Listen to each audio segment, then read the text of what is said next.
Welcome to Killer Women with your host, best-selling author Danielle Girard. And now, Danielle's next killer woman. Hello, and welcome to Killer Women Podcast, a proud member of the Authors on the Air global network with more than 4 million listeners. I am your host, suspense author Danielle Girard, and my guest today is Alafair Burke. Hey, Alaf sorry. No, you're great. Alafair is the Edgar-nominated New York Times bestselling author of 14 novels of suspense, including The Ex, The Wife, The Better Sister, and Find Me, and co-author of the best-selling Under Suspicion series. A former prosecutor, she's now a professor of criminal law. She recently served as president of the Mystery Writers of America and was the first woman of color to be elected to that position. She lives in New York. Welcome, Alafair. Now I can say hi. Hi. You can say hi. You can say hi the whole time. It's really great to have you. I'm a huge fan. Everybody, this is Alafair's new book coming out, The Note. I love how they coordinate your titles. This is like just so smart. So, and this is a fact. I love also how you at the very end of the book, Alafair talks about how she was inspired to write the note. So, tell our listeners and watchers a little bit about the note. So the note is about three friends who are getting together in real life for the first time in years for a little fun and sun in East Hampton is the plan. And then things go terribly wrong and they wind up with police officers at their door and they wind up in the middle of a police investigation. So tell us about the note, because I think every Yeah. single person has wanted to do this at some time, but this is like this might be the warning is maybe not to do it. So tell us about the note because that's so clever. Yeah. So the thing that gets them in trouble is kind of what was supposed to be a practical joke is a note leads to bad things happening. So the idea for the book came when two of my friends and I were away on a girls' weekend, and we waited very patiently in this very crowded tourist destination for someone to pull out of a parking spot. We had our turn signal on, which is the universal language for that is my spot, girl. Right. But when the Back car, off, bitches. That's my we place. were very patient. This person's like checking their lipstick, checking their text. Right. We're like, finally, we see the car pull out. But right when they pulled out, a car coming forward went whoop and just like stole the parking spot from us. And two of us, me included, were like, what? Like just Right. like I'm like reaching for the horn, and my nice Southern friend who was driving, who has better manners than New Yorkers do, she's like, no, I'll just find us another spot. But the woman who hopped out of the car that was in our spot, she looked at us, and it was like she totally knew. She looked at us, you snooze, you lose, ladies, and I was like, she was very annoying, and Ah, we just kind of kept seething about it all day. And towards the end of the afternoon, there was champagne involved. We were having some champagne and like we're just staring at this little car like gloating outside the window. And my friend like wrote a note that like she was like, that was very unkind. Like you should be right, more right. considerate. You saw us waiting. It was very scoldy. It was very scoldy. And then one of us wrote a note like, no, if you really want to make it hurt, you should write. And I was the one who wrote it. I wrote, he's cheating on you or something. But it became like this joke. And then other people started writing notes. And like the people around us and the waitress was in on it. And it was just like a funny thing. And we left the notes behind on the table. But Okay. when we went to when we were walking around the neighborhood, we noticed that there was a napkin on that car. So So someone took one of our notes and left it. that's great. That's actually I great. And don't know actually, who did it. I mean, I think I think it was someone else near yeah, us, like after we left, they were like, yeah. let's do it. So we saw one of the notes on the car, and we didn't know what to do about it. We're like, should we go get it? And I'm like, well, then she's going to see us by the car and think we messed with her car. And so we just left it on there. But on the way home, I kept thinking, like, well, what's going to happen when she finds that note, especially if it's one of the mean ones, which I suspect it was. Right. So I just kept thinking, like, the trouble that could cause. Like, if if you go to your car and you find a note saying he's cheating on you, that could start What a do you police do? report. Right. So Exactly. that's They're gonna my that very embarrassing story about shenanigans we were up to on vacation. But then, the idea I that I couldn't let it drop. And when I told right. my friends, I'm like, I think I'm gonna write a book like that starts with like these three friends doing something stupid that spirals out of control. And they're like, you're not gonna write a book about that. And I'm like, it's not about us. And they're like, but it's so embarrassing. I'm like, sorry, girls. I'm Yeah. like, we You're gotta like leave it. exactly. At least you didn't name them. Any Oh acknowledgments, you yeah, did no, not name them. So there you go. Ladies, you get to all laugh about that. Well, it is, and it's they funny did because nothing wrong. right. And it is funny because it's like those situations happen and you think it just seems like such common decency to not take somebody else's parking spot, which is such a little thing, but it is like it's like road rage, right? It just makes you Yeah. like imagine. And this is what happens in a writer's brain. You take one little thing like that and all of a sudden people are going to die. Yeah, it's probably decency not to steal a spot, but it's probably like uncommon lunacy to like stew about it all day and then write a book about Right. Well, writing the book, Alfair, is that definitely turns taking it into a to police the case. I like somehow like I've got to bring crime into it. well, yeah. I mean, obviously, that's the whole. But I actually love that, and I love the fact that these three friends, in addition to not having seen each other, they've all gone through something really kind of right. They're like this cancel, the cancel crew Yeah, because yeah, they've yeah. all had things happen to them, which I think also makes. I love how they each. It's obviously it's a different thing for each of them, and they each like handle it differently, but you can just like May, who's the main character, see her like watch Kelsey and the way Kelsey has sort of like, faded from who she was, when she was confident and not worried about being recognized and all this stuff. And I actually think there's so much about women in that, right? I mean, there are these three women, and in some ways, women are always sort of hiding behind, some perception we believe, whether it's true or not, of how Yeah. others see us. So, um, anyway, that was just beautifully done. And you do the women characters so well. Thank I think because I think you're a nuanced human, and I think it's so important that the women characters feel nuanced, and yours really always do to me. So Thank you so much for saying that. No, it's it's so important, true. like especially usually in my books there's kind of a clear main character and I kind of pour the most into her. But here I have three women that I wanted to all be very strong characters and to not be the same, right? So I kind of Right.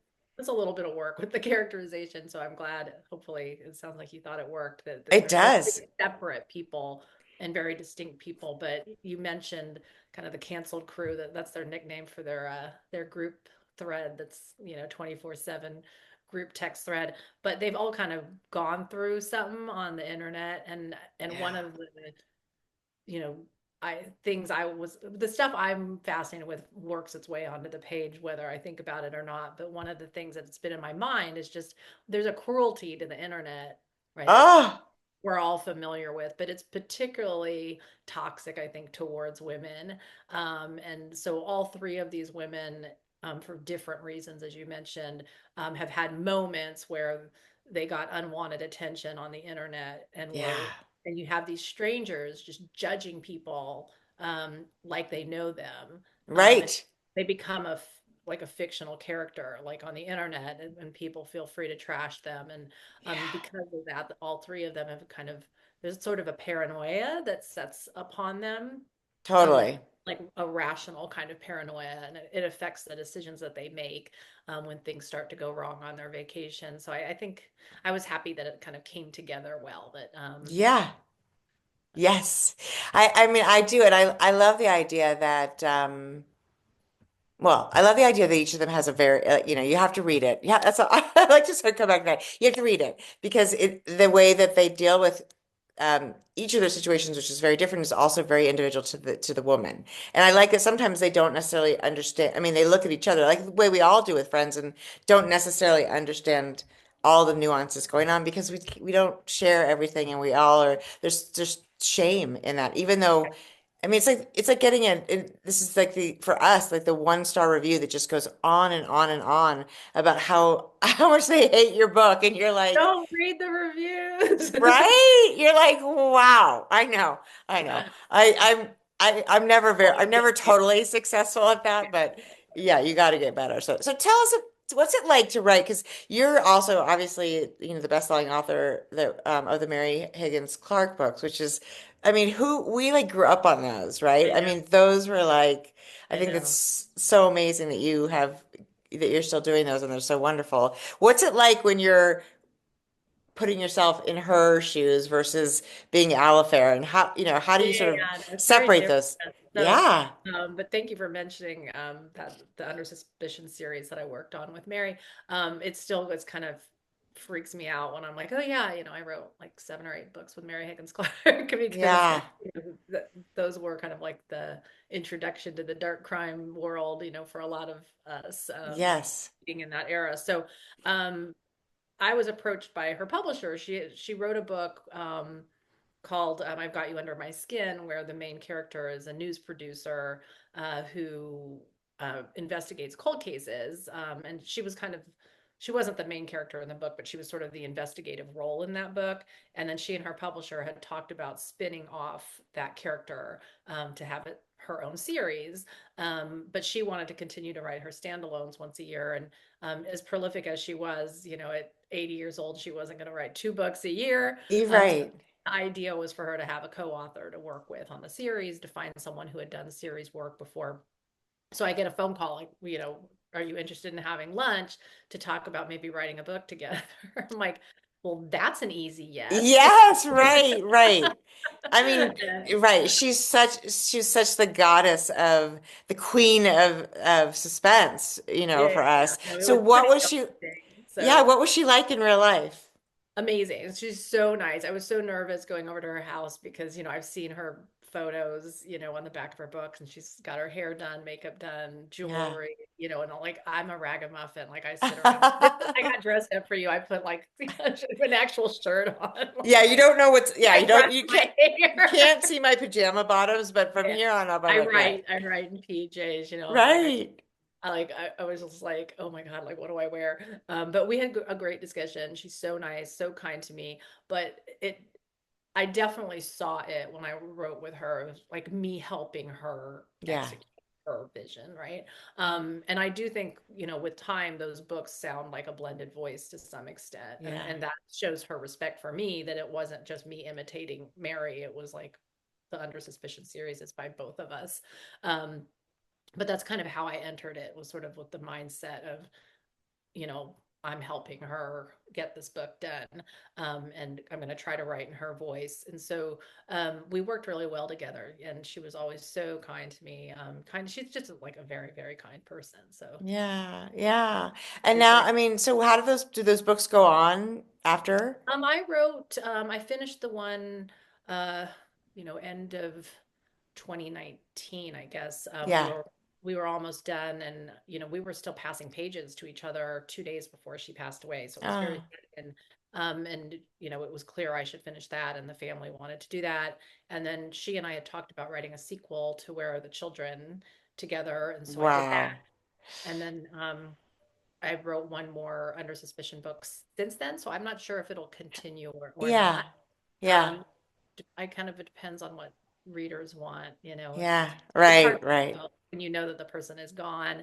Is it good to continue the characters, or is it better to say goodbye? So, those are things we're still talking about. Right. But you see, I mean, we have so many friends who are writing for characters, right? Like Don Bentley and well, he's the one that comes to mind now, but a bunch of people who are writing sort of the series of those incredible gone authors. And I think there's something really sweet to getting to read books that are in her vein. They're not, obviously, because now that you know it, it'd be hard to start now, but since you had that time with her, It would be that um, series together, I think. Yeah, because I mean the series characters are there, and there's 7 books I think in that series, so it could right. certainly continue. But you know who writes really good? It's a little off topic, but Allison Galen. If people, do you know Allison Yeah, Galen? I just interviewed her recently for her. She's got a book Okay, coming out next month too. so she's got those Sunny. She's writing those Sunny books. Yes, right. Yeah, Robert E. Parker. Yes, she and I talked Robert about E. that. That's Parker. exactly right. And they're And so that, good, and it's yeah. like it's true to the character, but like they're also very Allison. They're very modern. That was a And great reboot. yeah, and she said she's the first time, it's the first time a woman's writing that character, which Yeah, is a woman character. So that's really, yeah, yeah, that's yeah. amazing. And I loved Exactly. her new book too. There's actually some really exciting books coming out in January. So, Yeah. and then, obviously, your dad, also obviously an incredible, author. And so was there a point at which like growing up, you were like, I'll never do, what you do, Dad, because 100%. because you're like, I'm not gonna do Yeah. that. And then when did it change? I I mean, had no desire to be a Napo baby. right? Right. Well, I'm the fourth of 4 kids, and I was probably the one, I was definitely the one who read the most Yeah. and was more into books. Um, and I would write little short stories when I was a kid. I still have one of them. It's really quite adorable. It's called Murder at the Roller Disco. Oh It's my God, I love that. You got to set at put the that out roller. there. It's Alafair, set we at the all want to read laundry. it. I really do. You Like it really, do. the first sentence really is like it was like a dark and stormy night or Of something. course. Of course. All It good was stories start very that way. it was very aspirationally noir. um, but so I think that he made the biggest mistake probably he could have made by saying like, you're going to be a writer, you're going to be a writer. Right. And I'm the most stubborn person on the planet. And I'm like, you're not going to tell me what to do. Of I'm going to course be not. a lawyer. So it's kind of the opposite of like all these Right. people who wanted to be creatives, and their parents are like, no, you have to be a lawyer and a doctor. That's exactly In mine. my It house, was my dad was business like, or you're gonna be a medicine. writer. And I'm like, Dad, I've seen you guys struggle to pay the rent at the end of the month. Like, I ain't gonna be a writer. Yeah. Well, you did it right because you did both, right? You're like, I'm going to be an attorney where I know I'm going to do just fine and also a writer. Yeah, so it was while I was at the prosecutor's office, I was still, I was always a big fan of books and mystery novels. And I was reading, binge reading it was right when like the series, I discovered all of those female-led series. So like Sarah Paretsky's theories, Yes. Sue Grafton, and I was just kind of inhaling all of that. But I'm like, oh, maybe I could write a mystery. And so I'm like, I became one of those annoying lawyers who was like, one day I'm going to write a novel. But then it was, my dad was like, told you so. I'm like, oh. Well, I mean, so were there things like, other than watching sort of the practical parts of his life, which were so different, obviously, than like those of us whose parents were, business people, doctors or whatever. But were there things you felt like you got a sort of inside scoop and you learned specific things from him that you've always sort of held on to, style, I mean, in terms of like his process or his, are you guys really different? Like, did you discover it all on your own or were you like, hey, Dad, would you read this? You Oh know, yeah, no, no, no, no. Yeah, he tried to teach me how to drive. Like it's amazing that we still talk. right. It's like we're I, not collaborative. But I mean, he reads my stuff obviously, but it's like if I can't even tell you the stuff he says about my stuff because it's like it's embarrassing because it's like he's a dad, like oh, that's best thing so, ever. Like I'm the best writer that ever born.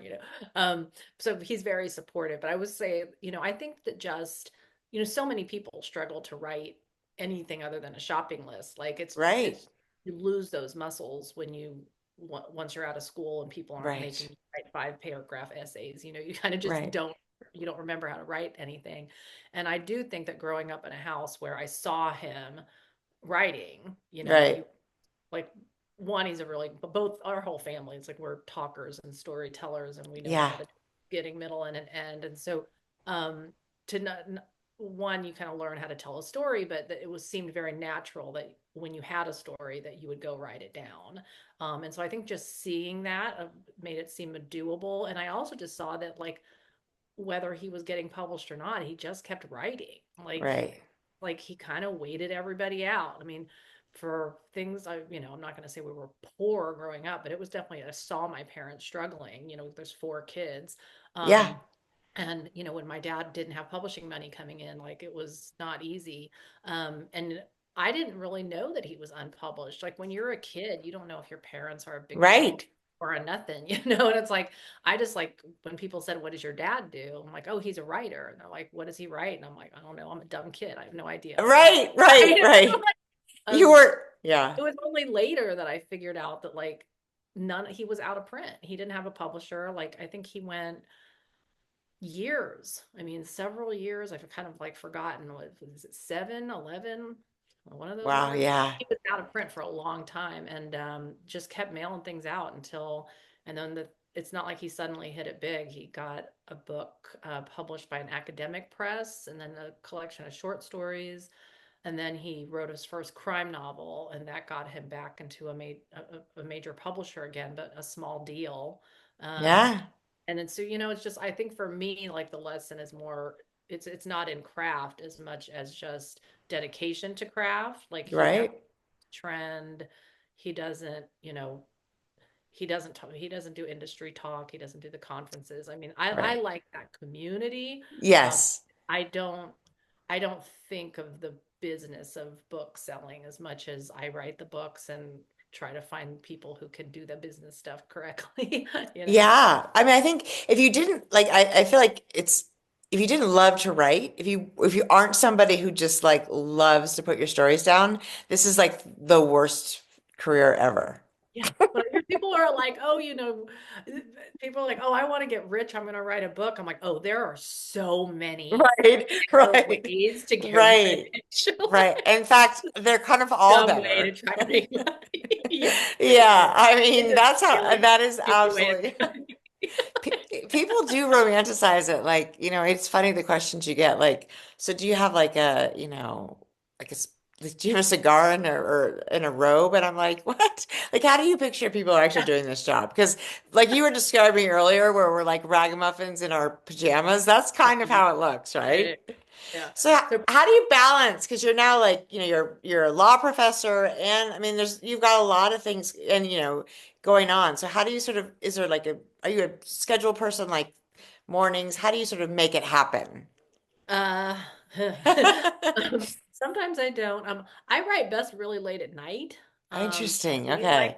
like because there's just no interruptions, and I think it's also easier to just kind of live in a world that exists in your head. When it's dark out and it's Yeah. quiet, like you're not going to go anywhere. Nobody's going to knock on the door. Like there's nothing else to do. So I write best late at night. I kind of that's where the big, big, big stuff happens. And then I try to keep to a minimum word count, most days, Yeah. first getting started. And then it kind of snowballs as you get deeper into it. Right. Right. People are like that. And then in terms of, I'm also still a law professor, but I did several years ago. The university was pretty good to me. So I'm still a tenured professor there. I'm still, I didn't have to give back any of my rights or whatever, but I only teach in the fall. So Oh, fall, nice. very student focused, very law school focused. I'm grading my finals now. Uh, So very, very yes. sexy work I while know, right? I out my new book.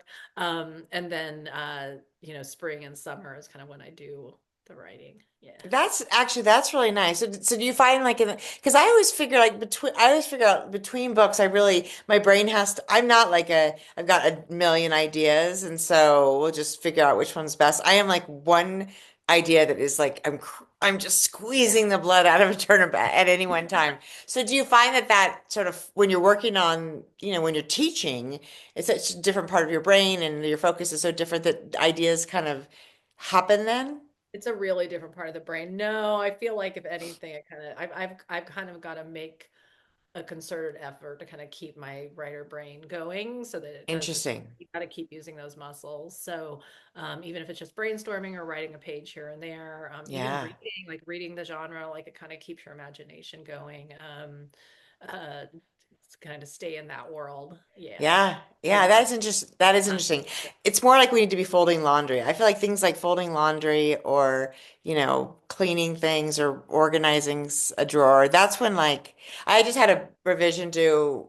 Well, it was due in January, but I just turned it in, and literally my house is like every present is wrapped, everything is decked out. Because every time I would be like, I'm stuck, I would just be able to go do something totally unrelated to the book, but also not something that uses my a brain like teaching, so Yeah. and then all No, of a sudden you're like, okay, and you get back. I figure like it's my house will be a total disaster until I'm the last month on a deadline. it's weird how ideas come to you. Like you almost, that's the one thing you can't force. You can force yourself to stay in the chair and you can force yourself to work, but you can't force yourself to have a great idea, right? No, it's Or terrifying. I the actually find that problem to be is, the and that stuff scariest. comes to you. Like I do, you have to think about it. You have to try to make it happen, and then when it happens, it will be like while you're taking a shower or Right. working out, or in my case, pretending to work out, walking around the Right. gym while you listen to music. Right. You're like, let's see, what am I thinking about? Exactly. It's so true. I mean, but it is funny because I think there's something, this is like, I think maybe where writer's block comes from is like when you're like, I find that when I really can't move forward, it usually means something is wrong about the Yeah. book. And I'm like, I'm just it's sort of hard to sort of you know listen, okay, be like, okay, acknowledge the fact that something isn't working and just like calm calm down and back up, and then talk, like this is why we like text 9 people or get on the phone with 12 writers and say, and all you do is talk, and then finally it happens, right? Are It's you in a such a writer's group? Do you do that? yes, I do. Yeah, I'm I think actually. I think I know some people in your writers group. Yeah, I do. I have a couple, but but not so much like sharing material, although we do that. More like I have a like more like you're in the sort of process of plotting character stuff with me. That's more where I need help. And then we often read each other's stuff sort of later in the Yeah. process. So, I think I have to have that. And some people's husbands or partners are really good at that. I've never had that experience, so He I does don't a know. lot of things, but like when I've tried to talk stuff out with him, it'll just be like he'll either be like, "Yeah, that sounds good," and I'm like, "No, I was just describing what the problem is. Like I don't know what." He's like, Right. "Oh, okay." Or it'll be like, "Well, what if this?" And it'll be like Right. terrible. Right. Like your Right. us are so horrible. Like, Right. You're how like, could that you have watched, is, how could you have watched so many Netflix crime stories with me and not know how this works? It's I know it is interesting, right? A different, I mean, it just lets you know that how people like who don't have these kinds of brains, I mean, they yeah. get so much other stuff done really well, but they're not the what if people for us. No, exactly. So, Danielle, I okay. think you're exactly right, though. The more people know, you said something really important that people need to know. The writer's block thing, it's usually because something, but the thing that's often wrong is something you planned. I Like know. that's why I can't plan out a book too far in advance because you get to know the characters better as you write. And I think there's a risk, and like, look, God bless the outliners who are like, I know every single page before I start writing and then I slot in everything. But for me, that just doesn't work because if I'm totally plot driven and I'm just only focusing on plot, then by the time I know the characters, there could be something where like they don't mesh. Like you kind of need, Totally. it only works for me if like I the characters kind of make the plot happen. I know it sounds woo woo, but No, that's I think there is something woo-woo about it, but I agree with you, and I actually think the point you make is really interesting, which is that I've never been able to start a book knowing who the characters are. Like it takes the whole book to figure yeah. out who the characters are, and then you have to go back and, be like, yeah, it's a That takes really, to write a book, but it's it's work. it's so much work. I know, and I agree with you. I mean, I do know people who outline really religiously. I don't know how they do it. I've really taken myself down the worst alleys in this whole business by being like, "Oh, this is what's going to happen." And then they're like, no. And actually, Danny Palmer, I think, is a mutual friend of ours, and he's really good at being like, "You are so down the wrong street right now." And I'm like, "I think I'm in the wrong city." I mean, like, I'll describe something, and I'm like, "And this should happen." He's like, "That's not going to Nah. work." And I Well, does he resist. tell you that? He'll tell you that? Yes. Yes, he knows now me well enough to You know listen? that Do you yeah, listen or well, just keep going? I'm stubborn, so I don't always listen originally, but his voice is at least in my head going, this probably isn't right. Like there's somebody out there who knows you pretty well who suspects this isn't right. So maybe I listen a little bit sooner than I used to, but you Right. sort of have to do it yourself, right? Yeah. I have this crazy idea for a book right now, but it's like it's not what anyone I can't tell anybody what it is because it makes me like I might wind up like people show up with a butterfly net to come and get me. Like it's an insane idea, but Really? not it's not anything that you would think I would write. Like it's not like anything I've written before. But like I'm sort of obsessed with it. I'm like, I might have to just start messing with this idea to see like and do I try to turn it into my kind of a book or do I just write this insane thing that doesn't seem like anything I would ever write? But it's kind of like when an idea gets you, it's kind of like I'm Yeah. kind of mad at my current thing that I am writing, which is a me book. And I'm like, I want to write this crazy thing. Right. Well, I have actually that is the book that I just did the revision on. I started it in the pandemic, so I published two more books since I started this book, and I've written it like two different ways, and then like five different versions of each way. And it Mhm. all started because there's one scene in my head that I like could not let go of, and I had to sort of build the book around this. I've never had it happen like that before. I'm excited about it. I kind of feel like now it's going to work, but I've written like 10,000 pages. Oh my, No, not quite, but maybe like 1,000 to get to this 300-page book. So right. I kind of love the idea that there's an idea that something happens and you kind of can't let go. So I actually, Alafair, I'm super excited about whatever it is. However you do it. I think it's so 3 years exciting. from now, you'll see that Alafair Burke's least best-selling book Oh God. gets all the No. one-star reviews. Like, But you know what? It someone go won't because check on her and see if she's okay. it'll get, you know what?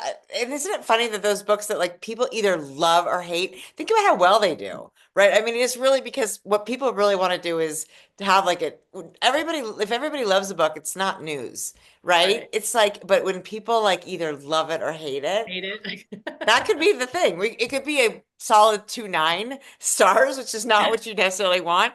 But if it gets people talking, These are some fives. Yeah, that's funny. I love it. Well, I'll look forward to when you're ready to talk about it. So, well, okay. So we have talked about all this exciting stuff. Let's get back to this incredible book. We haven't talked about the book. We haven't talked about this incredible book, but we can't talk too much about it because I feel like what I'd like to do is say there's so many aspects of this that are so clever and so twisty, and the people that come back into this threesome and people from May's past, and I'm not. That's all we can say I because you know. have to. I know crime novels, like suspense novels, it's really hard to talk about them. One, I'm really bad at the elevator pitch. I'm really bad at publicity generally, but No, not my forte. But you really can't talk about a book because the minute I start talking about it, I'm telling you stuff you don't want to know. exactly. I I think we told everything we could possibly tell, but I do think the most important thing in the story, and yours this delivers 100%, is that the characters are relatable. We can see exactly why they do the sometimes bad decisions they make, and that the plot is twisty. I mean, I read this in like, I mean, I read it in like one night. I stayed up a little bit late. Well, it was probably like one night to read it. I started it like before dinner. Thankfully, now that I'm like an empty nester, I get to like, eat. I can eat and read. No one's bugging me. But I was like, oh, I'll finish it tomorrow. And then I was like, nope, no, I will not. I will finish it That's a tonight. big So, compliment. Yeah, I think yes, that one moves pretty quickly, I it think. does. It moves really, really quickly. So, it's very exciting. The note, and I love this like scene, right? Where like, Very inviting, right? uh-huh, yeah, somebody's up to no good, it looks There's like to also me. there's some darkness, but it's like it's like there's a lot of juxtaposition in the book, right? Like just the fact Yes. that it's set in the Hamptons, but then like where it's supposed to be perfect and Hmm. happy and luxury and like there's like some dark stuff going on at the same time. And it's the same thing with, we were talking about the expectations for women, especially online. Like there's kind of like the difference between what these people look like on the internet versus what they're actually like, Right, right? right. So there's a lot of that going on. Like what you see on the surface isn't what's really going on. And there's, I mean, and the women live very different lives, like, right? I mean, they're, you know, one is a blonde, woman, one's a black woman, one's she's Asian, Chinese, or Chinese American. And, I mean, they're all, and there's wealth differences and educational differences, and it's just like it's how we sort of find ways to fit together, despite our differences. And I think the world makes it harder on women to do that because it's the sort of the patriarchy pits women against one another, which I mean, and I love that it's all there without being like, in your face because we're Mhm. just understanding women in the book, which I love. And it's super exciting. So remind me of the pub date. January 7th. January 7th. So we are going live on this on the 9th, which means it's already in the world. That's our Thursday schedule for Killer Women episodes. Go get the note. Literally, it's like a super fun weekend read. Stay up too late. I feel like all women after the holidays and all the shit we've done, everybody, actually men and women, everybody deserves a break. So go and get the note.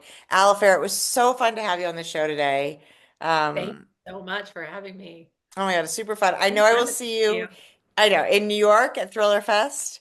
I'm sure. Um, if you guys don't know what Thriller Fest is, you have to look it up. It's a really, really fun event for any aspiring authors and a chance to be in New York, which is always so, so exciting. Although you get to be there all the time. Yeah, I like it. Yeah, well, it's an incredible town. It's very different from Montana, which is where I am. So I grew up everybody, in Kansas, so I never thought I'd be a New Yorker. So did you really? I don't think yeah, I knew that. I know most people. Wow.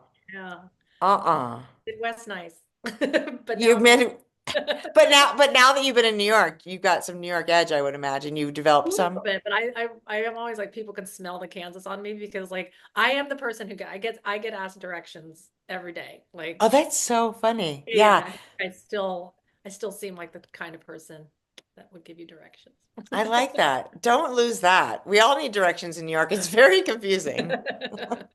Oh, everybody, thank you so much for joining us on Killer Women today with Alafair Burke. We will see you next time. Bye.